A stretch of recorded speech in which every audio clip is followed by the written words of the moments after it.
This podcast is sponsored by nobody. Hey dudes, welcome to Splat from the Past, the only 80s themed horror sci-fi show where things can get totally radical. Now today I will be welcoming Randy Jackson. No, not the Randy Jackson of the Jackson 5, the lead singer and guitarist for the 80s metal power trio Zebra. I am such a big fan of theirs. I have been for a long time, and it's going to be great to have Randy on the show today. They were very Led Zeppelin-esque. They came from Louisiana, and they got big in New York and had a couple great albums and some hit videos on MTV back in the day with Tell Me What You Want and Who's Behind the Door and Bears and stuff like that. And it's going to be a great conversation today. I am so looking forward to this. I reached out to him at the end of last year, and scheduling was a problem, but now we're going to do it today, and I am just so excited. And today is 31 years since Bill Hicks passed away. 31 fucking years. Crazy, eh? His words still ring true today. K. Also, rest in peace, Roberta Flack, one of the queens of R&B. She had been around forever, and her music always will. Also, rest in peace, John Lawler, who played Stephen Bradley, the headmaster on the first season of The Facts of Life. God, just, your heroes are going away. Michelle Trachtenberg as well, rest in peace, Harriet the Spy. She's only 2 years younger than me, and she's gone. It is just a crazy, crazy world, and it's getting crazier every day. So yeah, here is my interview with Randy Jackson.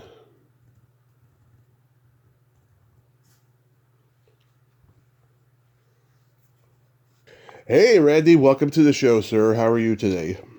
I'm doing good, Tommy. Thanks. Yes, I can't tell you what a great honor this is. Thank you so much for coming on today. No problem at all. I'm glad we could do it. So going back in time, I know that your parents were lawyers and they were musical. What age did you start gravitating toward music? I have to say, like when I was probably 5 or 6 years old, I took some piano lessons from my cousin.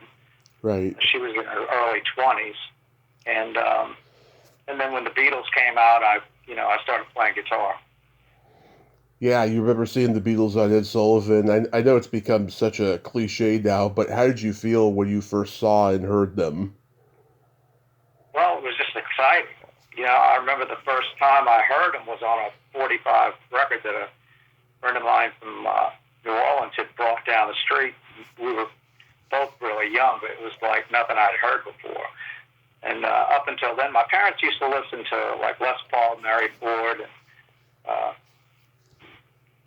the standard 40s kind of stuff. Yeah. And I'd heard Elvis Presley, but this was different. And my parents took my brother and I to actually see the Beatles live. So we knew at that point that Ed Sullivan wasn't a phony show; it was the real deal. Yeah. Do you remember the first album you ever bought with your own money?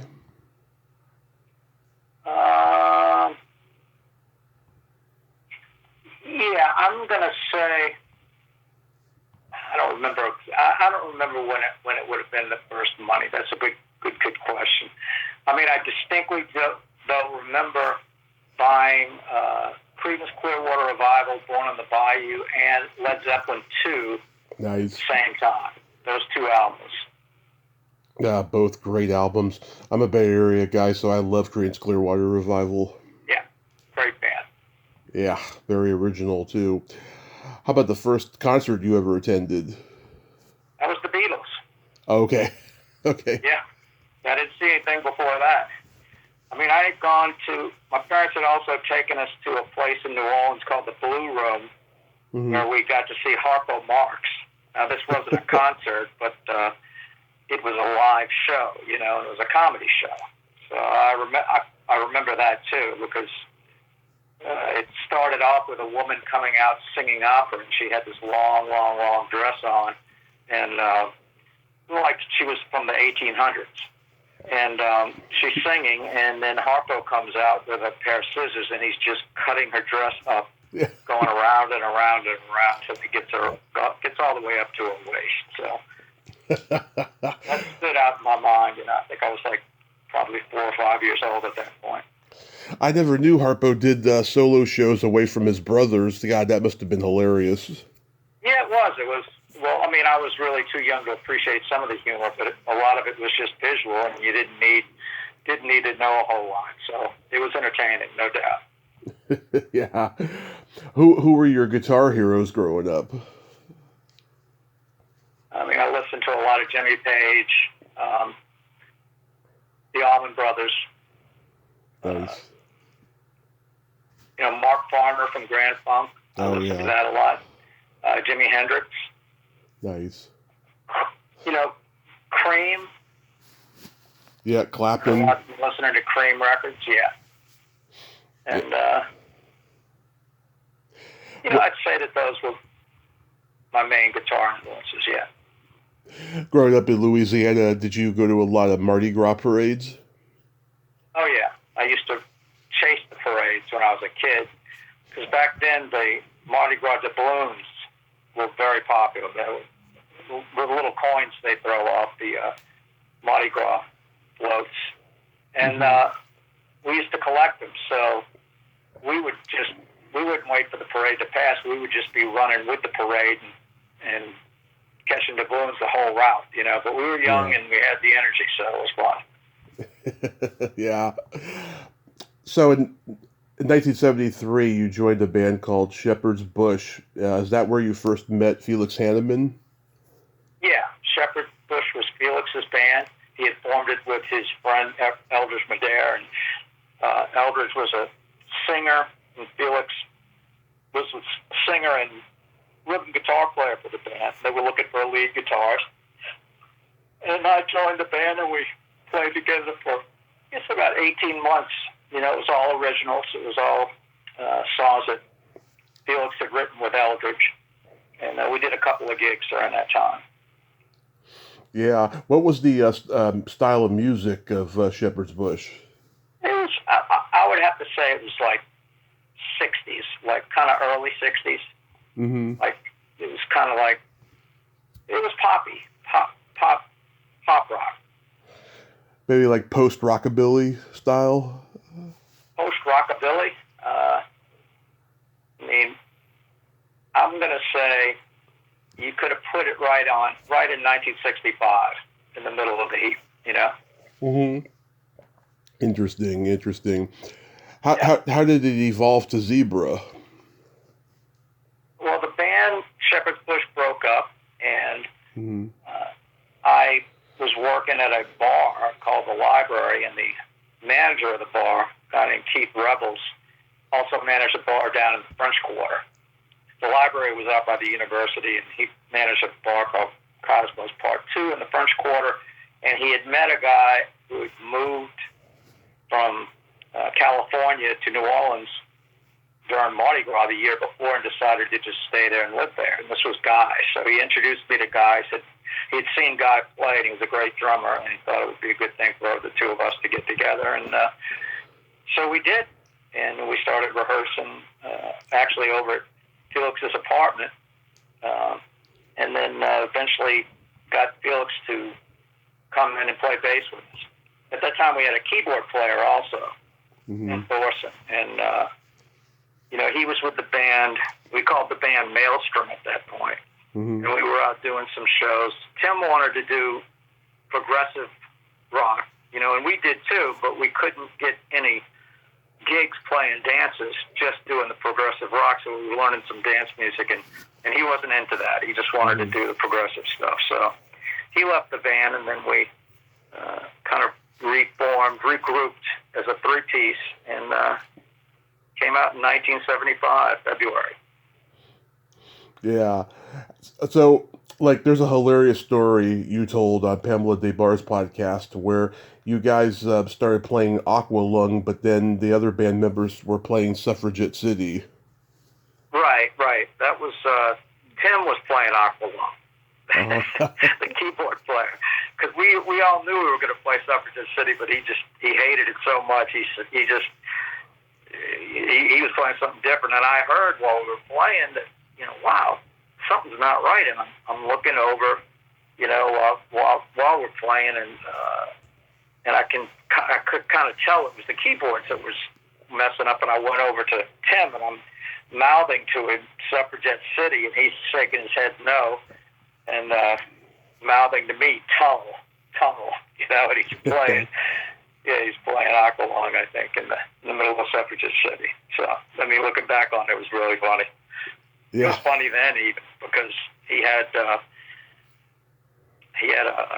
tooth that had been broken out of his mouth, and he had a cap on the tooth. It was one of his upper front teeth, and the glue had come off of it or something, and so it was just kind of sitting there, and he could suck it off and just have a gap in his teeth. And he did that, right? As he's doing the towel thing. It would make anybody laugh. So. I can hear a DJ mashup of Aqualung and Suffragette City in my head. Yeah. There's some way to do it. It's hilarious. So when you guys eventually did become Zebra, where did that name come from? We were we all met at a bar in New Orleans because we had been offered a gig, and we weren't quite ready to start playing yet, but we were almost ready enough to go out and help this friend of mine who had hired a band, and the band had canceled 3 days before the show, and they had a dance, and she was kind of begging, "Can you please do it? I can't get any other bands." And so we're going to go ahead and do it, but we needed a name. We didn't want to go there and say we don't know who we are. So we met at this bar called The Boot in uptown New Orleans near Tulane University. And we went through a whole bunch of names that we all had, and there happened to be a picture of a zebra from a Vogue magazine cover in 1926, sitting right above where we were. And so we said, let's call it Zebra. It's right there, and that's where the name came from. Wow, yeah, because I was thinking right in the face.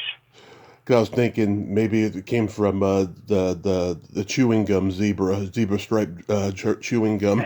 Well, if there had been a stick of that laying on the table, maybe so. But no, I heard it was funny because I hadn't really heard any stories similar to ours, and then it was very recently I read the story about how the Rolling Stones got their name, and it was kind of similar in that it was just done out of urgency, and the way the story, the way I read it, was that Brian Jones is in a phone booth, and there's a magazine interviewing them about a show they're about to do, but they don't have a name yet, Yeah. And he had gotten the thing, and evidently there was another music magazine laying on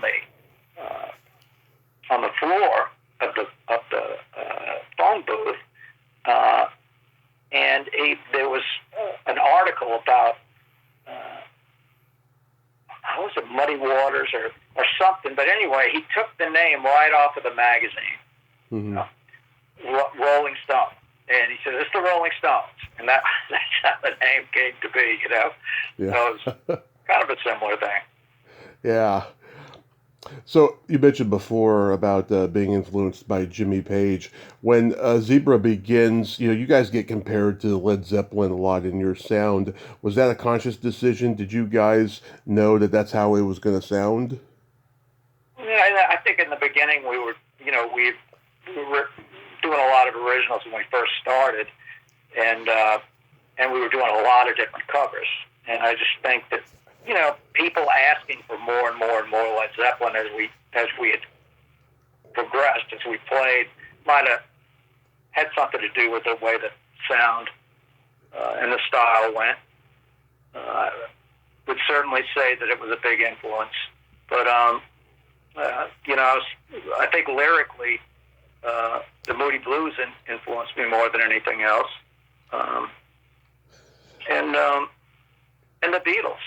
You know, Mm-hmm. still a big Beatles fan. But yeah, the overall production, sound, and stuff. I think we were, very influenced by Led Zeppelin. Was Emerson, Lake and Palmer an influence? Uh, they actually probably would have been more if we would have just stuck to the progressive side, because we were doing a little bit of ELP before we had to learn the dance music, Yeah. But I would say, you probably are to some extent influenced by everything you hear in one way or another. Right. But I'd say that more, for me, it would be more Yes than Emerson, Lake and Palmer. Yeah, because like you guys, I mean, they sounded like they had 10 guys in the band and there was only 3. You guys were able to achieve such a bombastic sound with just 3 guys in there. That was always kind of the gimmick, how much music can we make with 3 guys? So yeah, and I think out of all the bands that imitated Zeppelin during that period, you guys sounded the most like them. Great White. They were a party band that was just imitating Zeppelin. But I thought you guys could actually pass as Zeppelin. Oh well, thanks. Yeah, we were. Absolutely. We're proud of it. People loved it. And that's why we just kept learning more and more Zeppelin as we went along. So you guys played the Louisiana rock scene, but then you moved to New York in '77. Yes. hmm We went to New York. Our first gig was on December 31st of 1976. So we were actually there right at the end, and we did 2 shows where we played with a band called Rat Race Choir, 2 shows on 2 different days, and we got a lot of exposure. Because Rat Race Choir had a big following, and so we had a lot of people see us in those 2 days, and that kind of started the trend for us. We opened up for later on Twisted Sister and many other bands from Long Island that helped us get a footing there. And so by the summer of 1977, we were able to just stay in New York. We could live there if we wanted to and not have to go back to New Orleans to refill the coffers, to survive. So it worked out. Was Twisted Sister the big local band when you got there? They were one of them. They weren't the biggest local band, I don't think, at the time. There were many different ones, but they were one of the bands that eventually got a record deal and broke out. It was just like, a couple of bands that happened for. We were one of them, Twisted Sister. I remember there was a band called Wowee that had gotten a record deal back in '77. They were kind of a pop band, but they were on the circuit. And, every time somebody had an opportunity like that, everybody got excited about it because we were all in the same circuit and trying to do the same thing, Yeah. Remember if Jack Starr was around?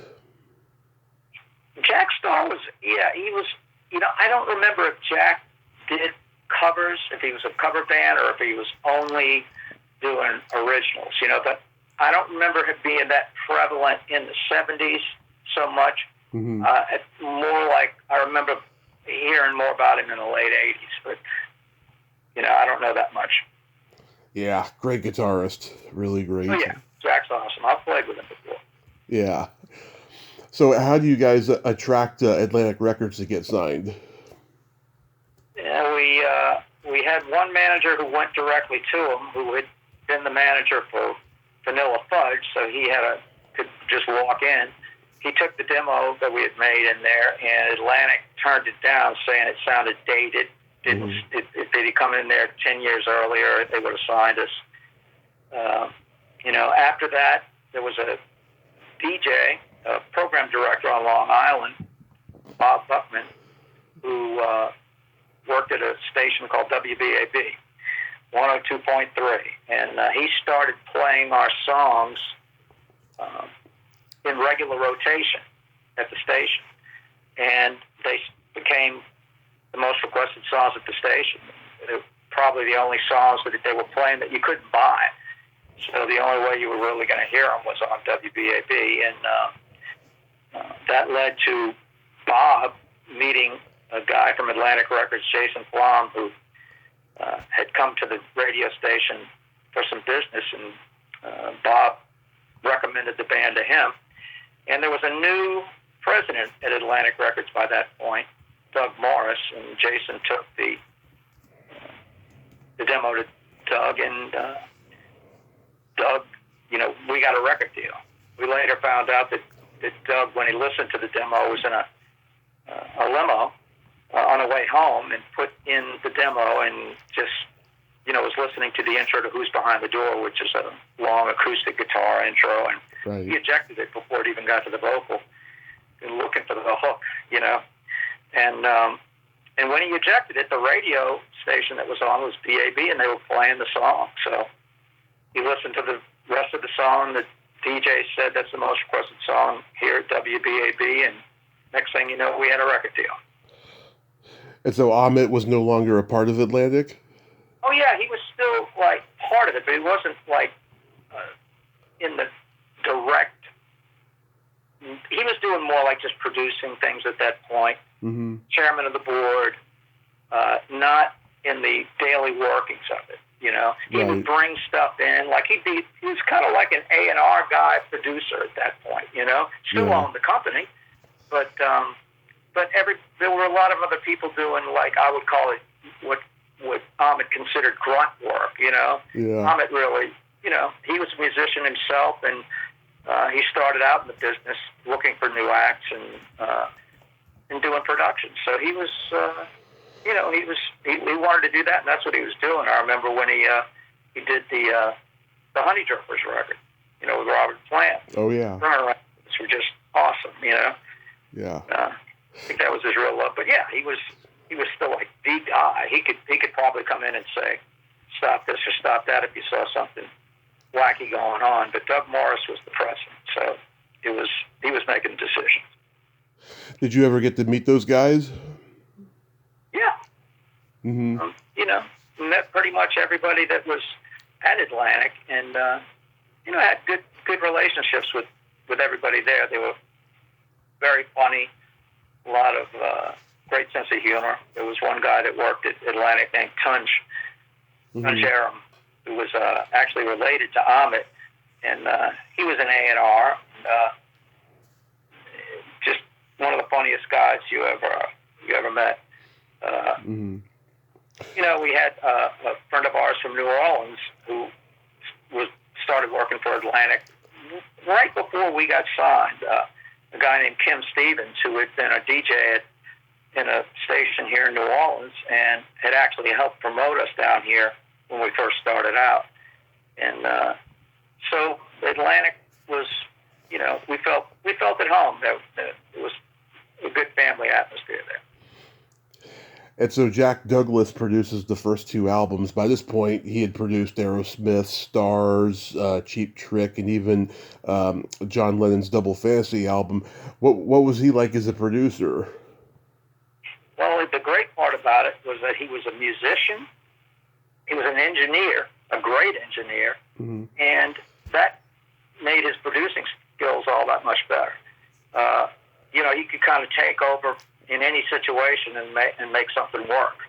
And he was very, very creative. There was a reason that John Lennon wanted him to produce him, he had worked with him for years as an engineer. And I guess over that time, Jack had, interjected himself enough to where John felt comfortable having him, be the quote-unquote producer. And, he was great. He's actually going to be doing some of the tracks for the new Ziva record that's going to be out this year. Nice. We've got back producing some of the Ziva record. We're looking forward to that. Nice. That's awesome. Yeah. So he gave you guys, creative freedom when you guys played with him. Yeah, Atlantic gave us creative freedom. Jack, we worked together. Absolutely. He didn't come in there and say we're doing this or we're doing that. I think a lot of it had to do with the fact that we already had success on the radio with some of the songs that we were doing, and he liked the arrangements for the most part. You know, he didn't really change too much. You know.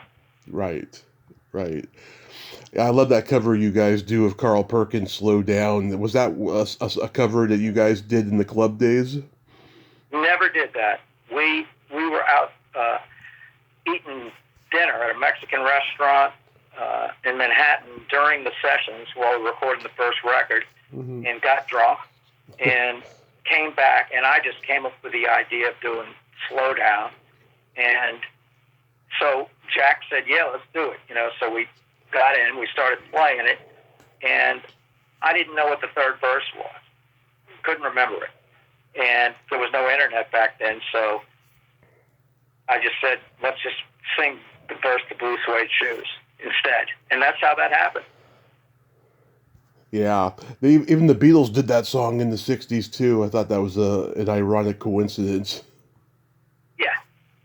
I've heard of some Led Zeppelin live bootlegs from way early, where they're doing "Slow Down" too. It was pretty funny. So, did you know Zeppelin did "Slow Down"? I said, no. But it would be in one of the middle of their long jams during "Whole Lotta Love," you know, where they might do some Elvis and stuff, and you hear them doing "Slow Down" at one point. Yeah. Tell Me What You Want is my favorite Zebra song. You really hear the Zeppelin influence in there, and I don't know if you guys were going for the power ballad aesthetic with the song, but it's a fantastic song. Where did it come from? It came just in a second. It didn't take long to write. I wrote it one morning after we had done a gig at a place called Speaks, and we were just hanging out late. I think it was like 6, 7 o'clock in the morning. The sun was just coming up, and the song just came to me in my head, and I just started playing it. So I had the verse and the chords and the melody to the verse and the chorus down within 2 minutes, I'd say, you know. Yeah. And then just had to work out the details after that. But it was one of those rare songs that just comes and bang, it's there. And I could tell it was a good one when I wrote it. You know, I woke up the next day and it was still good. So I said, all right, we got something to go with here.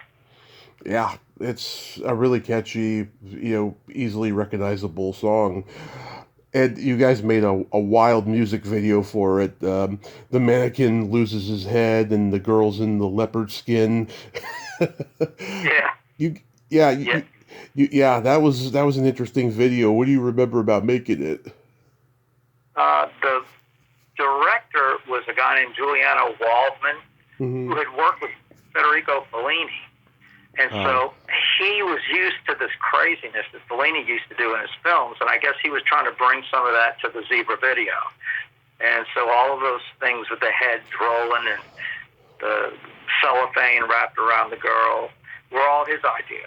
And so it was fun. It was, nothing boring about it.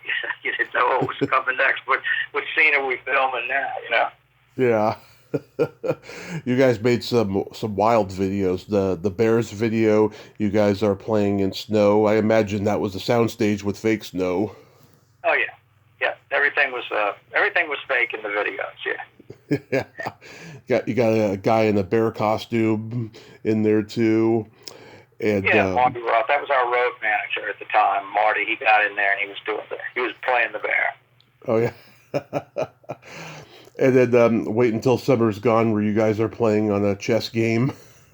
Yeah. And that one looks really slick, too. Marty Callner, who had done a bunch of specials for HBO at that point, he directed that one. And he did Twisted Sisters. Huh? He did Twisted Sisters videos, yeah. Yeah, it came up with the idea of bringing they had an actual zebra on the set, and that was filmed there on the set with the chessboard and everything on it, Yeah. He had some great ideas too. It was kind of surreal, Yeah, that last shot of you with the eyeball in the mouth is priceless. Yeah, I think that was my idea. Yeah. We had the eyeball also. I saw them around as props, and I just suggested it to Marty. He goes, "Yeah, that's great, man. Let's do that." But it's a memorable shot. A very memorable. Yeah. Why didn't Jack Douglas return for 3V? We wanted to do it ourselves, and that's pretty much how it was. We just felt like we wanted to do our own thing again. We had done the demos before the first record, and I didn't have enough material to do the second record. Really, that was a kind of a hodgepodge of songs that we had already, and I really worked hard doing the third album. And we did a couple of demos for it, and two of them just sounded great. And I said, why don't we just do the record? It's going to cut costs, and and that's what we decided to do. So I'm proud of the third record. I think it's great, but it was the last one we did, studio record for Atlantic. It didn't do too well, and Atlantic decided to drop us after that. It's a great record, but like by that point, Bon Jovi and the oversaturation of so-called 80s metal had taken over the mainstream. Yeah, it sure did. I mean, when we were on the road doing the interviews and stuff and promoting the third record, inevitably we'd be asked about what we thought about the Bon Jovi phenomena.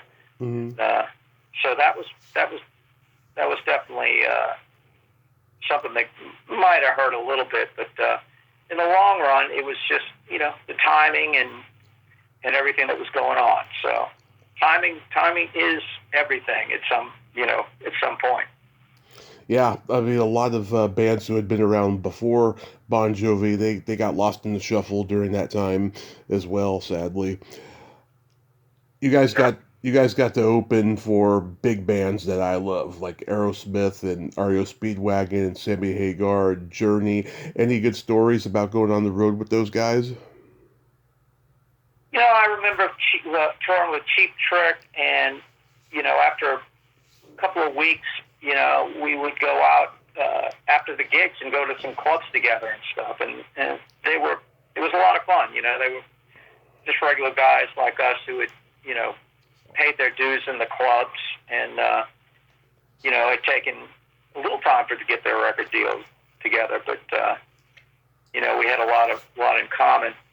Sammy Hagar helped us out by coming out on stage during a sound check that we were doing. His road crew had been getting a little lazy of getting us on stage on time to get a good sound check, and he heard about it and came out and chewed him out. And everybody we worked for was opened up for. They treated us good. We never had any trouble or any incidents that I have a bad memory of. We opened up for ZZ Top. Did a show with Journey. It was all good. Everybody was pro. Nice.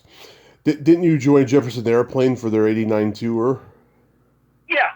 My friend Kenny Arnoff was going to play drums for the tour. He was the only person that was not an original member of the Jefferson Airplane that was going to be touring, and they wanted someone else to back up, fill in some instruments.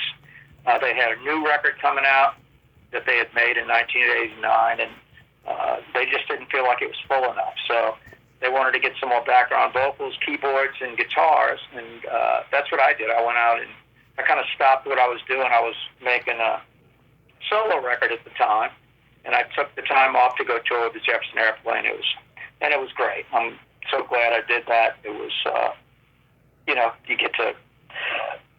to tour with some people that, I had their records when I was 11 years old. Yeah.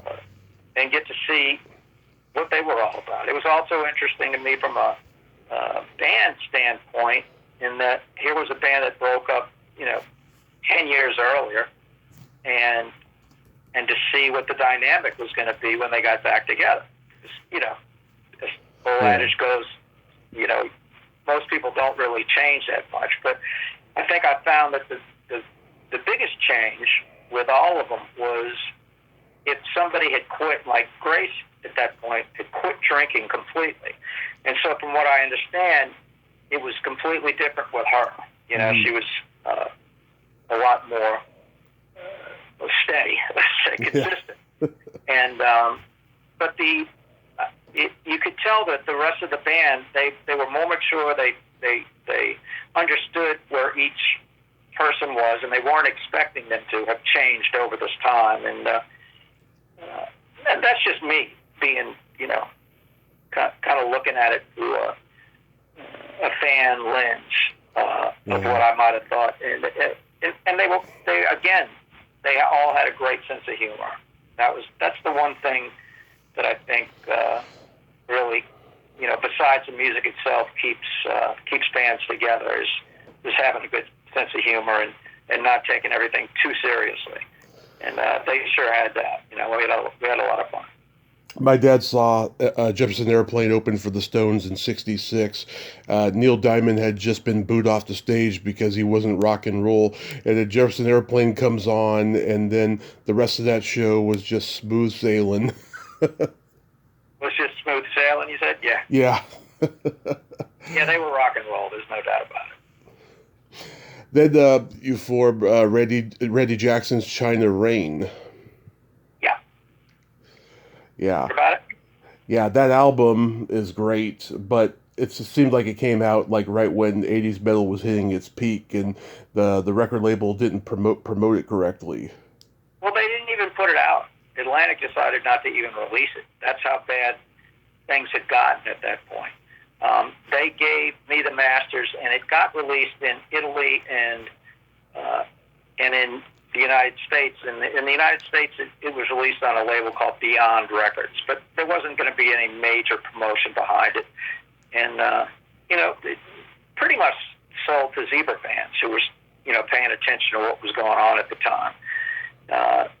And no, it didn't get a lot of promotion, but it, you know, again, you know, it was a change in the whole music scene. The grunge had come along and just taken over the whole music scene, and Atlantic Records was like one of the last labels to actually embrace the grunge bandwagon, and so they were playing catch up. And even though they had spent, you know, a ton of money making the China Rain, and the record was good, they couldn't see releasing it because of the climate.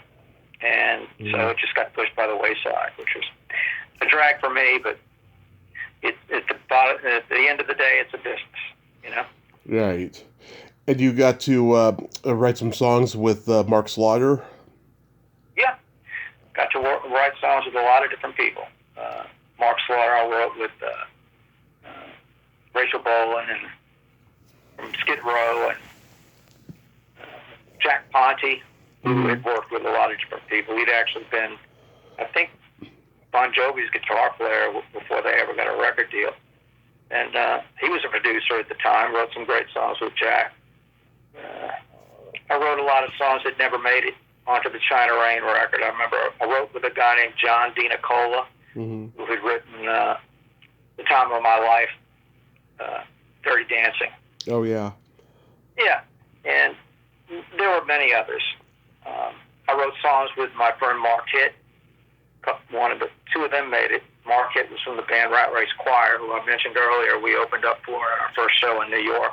He was a guitar player. And so it was going to be a different type of record. I mean, up until then, I had written 90% of the songs that had gone on any record that I was on. This was definitely going to be different. I found out doing research that you contributed several Rush covers to the Subdivision's Rush Covers album. How did you get involved with that? You know, I got the call.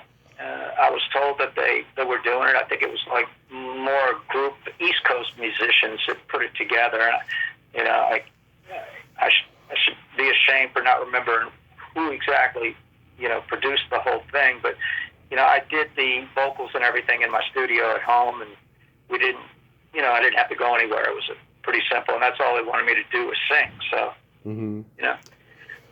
Yeah, I listened to it on YouTube. I love that cover of Early Distant Warning. I thought it rocked. Thanks. Of Thanks. course, of course. Yeah, are you friendly with those guys? Rush? Yeah, I've never met Rush. Never met him. I have good friends of mine that know them intimately, yeah. are good friends with them, but I've never personally met them. I've seen them, probably 4 or 5 times, but I've never met them. I saw them live in 2015 on their farewell tour. It was the best concert I've ever been to. They did like 30, 35 songs. I mean, they did a lot. There was an intermission. They had spinning laundry machines on stage. It was Yeah, fantastic. yeah. I saw them on their last tour. That was an awesome tour. Absolutely. They never disappointed. They always had great energy from start to finish. It's Oh, yeah. amazing. They're like a band touched by God, so to speak. And a lot of fun to watch. A lot of fun. So you mentioned the new Zebra music. What's the status on that?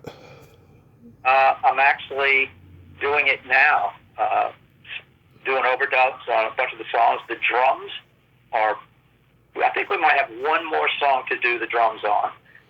Felix and I were working the other day on some bass parts, and so we should have, we will have part of it coming out in May. And then we're planning on probably releasing 1 or 2 songs each month after that. Nice, nice. You guys gonna drop it on like Spotify and stuff? I'm sure it'll get on Spotify, sure. Yeah. Are you gonna do like a full length album though? Yeah. We've got a whole album laid out, but because of the nature of the business these days, we're figuring why release the whole thing at once and just give people we have something to look forward to every month.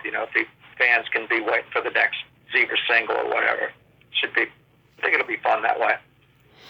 Yeah, well, I'm looking forward to it. I mean, you guys are in the Louisiana Music Hall of Fame and Long Island Music Hall of Fame. I mean, those got to be just fantastic honors for you. Yeah, we're proud of that and happy that we could be put into both of them. Considering we're only really from New Orleans, but Long Island adopted us obviously and made an exception for us to be in the Music and Entertainment Hall of Fame. So we're really happy about that. You guys get my vote for the Rock and Roll Hall of Fame. Well, thanks. Randy, thank you so much for coming on today. This has been fantastic, and I'm looking forward to listening to that new Zebra music. Thanks, Tommy. Thanks for having me on, and we'll keep in touch. Absolutely. You have a great day. Okay, man. Take care. Take care. Bye-bye. Well, there you have it. Randy Jackson. Ain't he a cool dude? Oh, nice guy, huh? I'm so glad that we got to talk today. I'm so glad that new Zebra music is coming out. It's going to be fantastic. I know it will be. Well, until next time, this is Tommy Throwback Kovac saying there's no shame in living in the past because the present sucks. Later, dudes.